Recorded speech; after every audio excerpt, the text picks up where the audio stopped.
Dudes and dudettes, how are you guys? This is Chazzy and welcome back to the Mixer, And today I'm going to be talking about something very interesting, which is going to happen at a very peculiar time, As the title already suggests, along with the thumbnail, I'm going to be talking about the triumphant return of Manchester United's prodigal son, Cristiano Ronaldo. He recently re-signed for the club, for a whopping 12.85 million euros or pounds or I don't really know what the currency is there. And this video is going to be uploaded on the same day that he is going to be re-debuting for United on Saturday, September 11th, Hopefully I can upload this when that train stops blowing in the background, freaking asshole.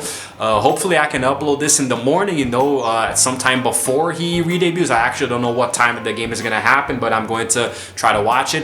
If I'm not mistaken, it's going to be against Newcastle, and I'm going to be talking a little bit about Cristiano here, And in the last video that I did, in the last Mixer video that I did, I talked about Lionel Messi going to PSG, but I am much more hyped for Cristiano going back to United because, well, I'm more of a fan of Cristiano than Messi, And here's the thing, guys. Cristiano originally arrived in Manchester United back in 2003 as a youngster who looked really ugly, had crooked teeth, and really greasy hair, he was thin and scrawny. He was a really weird kid, Then he transformed into an apparently very handsome fellow with a lot of money. It's not that he was ugly and became handsome, it's because he was poor and became rich, Everybody knows how that works there, But when he arrived in Manchester, nobody really knew who he was. Nobody knew his name, He inherited the famous number 7 jersey, which is very symbolic in United, Before Cristiano, he had players like David Beckham and Eric Cantona, Brian Robson, George Best, all of the legends in Manchester, wore the number 7 jersey. And there were a few instances of players trying to take the 7, before and after Ronaldo, but nobody really came close, The most recent attempt was by Edison Cavani, but he just couldn't hack it the way that a classic number 7 would at the club. So he actually relinquished the number 7 jersey to Cristiano. He actually offered it to him when he came back to United, which is, like, let's be honest here. It may seem like it was just him being humble, and saying, like, you know what, I don't care about the number, just take it. But that's not really how it is, man. I mean, Cristiano can't play with any other number in any club in the world, So it's not like Messi, who voluntarily took number 30 instead of 10, Cristiano has a history, in United, he really is the owner of the number 7 jersey in modern times. And Cavani, if Cavani didn't voluntarily give it up, he would probably have been forced to give it up to Cristiano. So, there's really no argument who was going to get the number 7 jersey in the end, So I think it's really cool that he finally donned it again, There is a very huge campaign, revolving around him going back to the club, where he scored so many goals. He scored a total of 118 goals, He won 9 different trophies and 8 individual awards, including a few FIFA Ballon d'Or, Actually, no, he won just 1 Ballon d'Or, I believe, in 2008. And 3 Premier Leagues in a row, 3 consecutive Premier Leagues. He won a Champions League, a lot of different titles. So yeah, he was really, he turned from an up-and-coming show pony to a really fantastic player who was the best in the world at the time, and he really painted England red. And the way that his physical endurance, the way that he physically bulked up, built up more muscle to withstand, the brutality of the English game. English football or soccer is actually very complicated, guys, It is really brutal. It's a combination of how they play the sport in every other country in Europe, So it's like a accumulation of all of the different dexterities that they have in other countries. So I mean, it's pretty tough. So he was able to not only adapt to it, but go above and beyond it, to become one of the best players, or the best player in the league, who would score so many crazy goals, some from long distance, So yeah, man, nobody holds a candle to Cristiano Ronaldo back in his United days. So the thing with Cristiano is that he really dared to risk, if that makes sense. He dared to risk. He risked to dare. I don't know. But the thing is that before him, nobody in the Premier League did anything remotely close to what he did. And I'm not talking about just the fancy stepovers and flashy moves, I'm talking about the way that he would take risks at the goal, He would try to score goals from really far away, which is actually already normal. People were already doing that before. But he did it with free kicks. You know, like the thing is that nobody before Cristiano Ronaldo took free kicks the way that he did, you know, because he was risking free kicks that nobody had ever risked before, you know. Like for example, there might be an offensive free kick.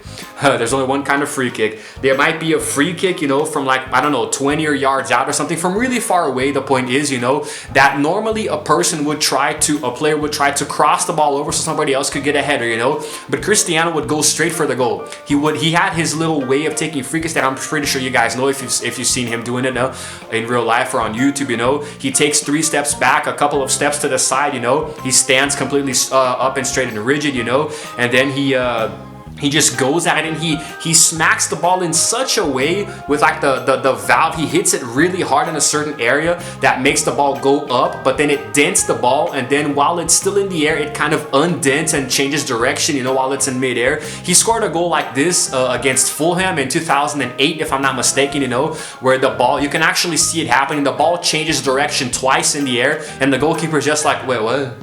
Like the goalkeeper had no idea what the hell even happened, you know. He barely had time to move. And so he was like a pioneer of the free kick, you know. He took so many weird free kicks that nobody would have expected him to take, you know. It's like if it's really far away or at a very strange angle to the goal, nobody would expect him to try. But he would not only try but also score, you know. So he was just an unprecedented goal scorer, you know. He scored goals in a lot of different ways that you could imagine, you know. So he was a very essential piece, you know, in Manchester United, starting to climb like from 2005 or 6 onward. I think that's where he started to really rise through the ranks, you know. From 2007 onward, he was a freaking monster, you know. And before he left for Real Madrid in 2009, he was essentially the best player in the world, you know. Messi was really good, you know. He was still up and coming in Barcelona. He was really, really talented. But I do think that Cristiano's peak in United was a little better than Messi at the time. But of course, Messi would go on to really explode with Barcelona in a couple of years after that. But I do still think that Cristiano, playing in United, was one of the best players that I have seen in modern day football or soccer. And him going back represents something, you know, because I really do think that Manchester United can go much further with him, you know. I'm not really too sure how they are right now. I don't think they're in the best situation in the Premier League. In case you guys couldn't tell, I'm wearing my Chelsea jersey. I actually support Chelsea, you know, so I don't support Manchester United, but I do admire them, their history, the amazing players that they've had throughout their repertoire, you know. And I'm not going to be supporting Manchester United in today's match, you know, because this video is going to be uploaded when at the day of Cristiano's re-debut. I'm not going to be supporting them to win. I don't want them to win, but I will want Cristiano to play well, you know, and maybe score a goal or two, as long as it's not against my team Chelsea, you know. As long as he plays against another team, you know, I really don't care what the hell he does or doesn't do, you know. But against my team, I hope he doesn't do anything, you know. I hope we win. Chelsea is currently the UEFA Champions League champions, you know, but I don't think we won the last Premier League. Actually, I think it might still be going on. I don't know, man. The European seasons are complicated because it starts in one year and ends in the other, you know. So like a team is not a champion of a competition in 2015 or 2016. No. They are champions in 2015/2016, then 2016/2017. That's really complicated. Has to do with their European schedule or whatever. I don't know. Now, here's the thing. I'm pretty sure that a lot of people already expected him to leave Juventus because he wasn't really too satisfied, you know. I think they just barely made it through the next phase of the Champions League, you know. And even though he won 2 Italian championships and a few cups here and there, you know, I mean, whenever you play in a big team in European soccer or football, your ultimate goal is the UEFA Champions League, you know. And I don't think he's had a lot of success with that in Juventus, you know. Why the hell he even left Real Madrid is anyone's guess, you know. I mean, like he was doing really well there, you know. He had already broken quite a few records. He actually recently established a world record, you know, in the Guinness, recognized by Guinness, you know. He is the player with the most international goals in history with 111, you know. He surpassed even Pele with Brazil, so, you know, take that, you dumb little Messi fans. But the thing is that Cristiano, he left Real Madrid, I think, because he wanted to make more money than Neymar, who recently went to PSG, you know. He didn't really like the idea of Neymar being worth more money than him or having a higher salary, you know, which I honestly think is dumb, you know. You don't have to be so full of yourself, you know. But he went to Juventus and obviously didn't do as well as he did in Real Madrid. But now going back to United at the age that he is, I forgot how old he is, man. I forgot how old he is. I think 30, look it up right quick, really quickly. It's gonna be really fast. I'm just gonna have my phone here. I don't have my tablet today. My tablet is charging, so I'm just gonna go ahead and look it up real quick. I know he's a little older than Messi, but isn't Messi like 36? Or no? How old is Cristiano? I think Cristiano is the one who's 36. Let me just check right here real quick, okay? He is 36. So Messi is a little younger. Okay, so at the age of 36, normally an athlete is thinking about retiring, you know, but Cristiano, he's not really human, you know. I think he's half machine or something, you know, because the physicality of this guy is insane, you know. And I think even at the age of 36, he can still play really good ball for the next maybe 4 years or so. He might just retire at 40 or a little later. But I honestly think, this is just my opinion, okay? I think he's going to do much better at Manchester United than Messi is going to do at PSG, you know? Messi is a player who spent his entire career at Barcelona, so he knows the plays of Barca in and out, you know? He was once a striker, now he's more of a defensive midfielder, you know? He's a playmaker, but he's playing in France now, a country that he's so unfamiliar with, you know? That they play a completely different sport within football or soccer, you know? So the team chemistry might not be too good, you know, but Cristiano has already played at United before, and even though it's not the same teammates as before, actually here's a fun fact for you guys.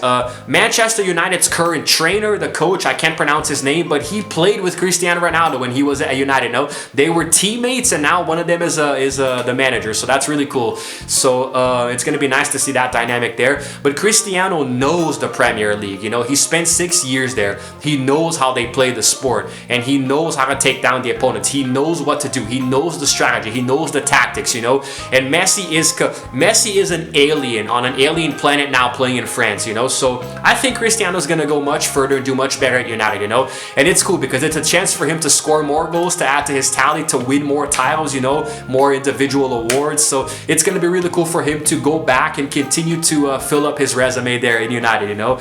I'm really excited. Cristiano Ronaldo belongs in England, man, you know, and it's gonna be really cool to see him back in the Premier League, you know. It is a very tough competition. I talked about it in this video here some time ago, you know, talking about why the Premier League is the best competition in the world, and I do think it is. So yeah, that's just my opinion, guys, you know. I hope you enjoyed this short little concept vlog, you know, and let's hope he debuts, you know. My prediction for the match, if I upload this video before it happens, you know, I think Manchester United is going to win 3-1, and Cristiano is going to score at least 1 goal, you know. However it is, a free kick, a penalty, a regular goal, a header, I think he's going to score at least 1 goal. That's my score prediction for the match, okay? So that's it, guys. I hope you enjoyed this one, you know, and shout out in the comments below, tell me what you think about it, if you're a fan of Cristiano, and how you think he's gonna do in the match, okay? So yeah, or come back after the match and we can talk about my prediction, okay?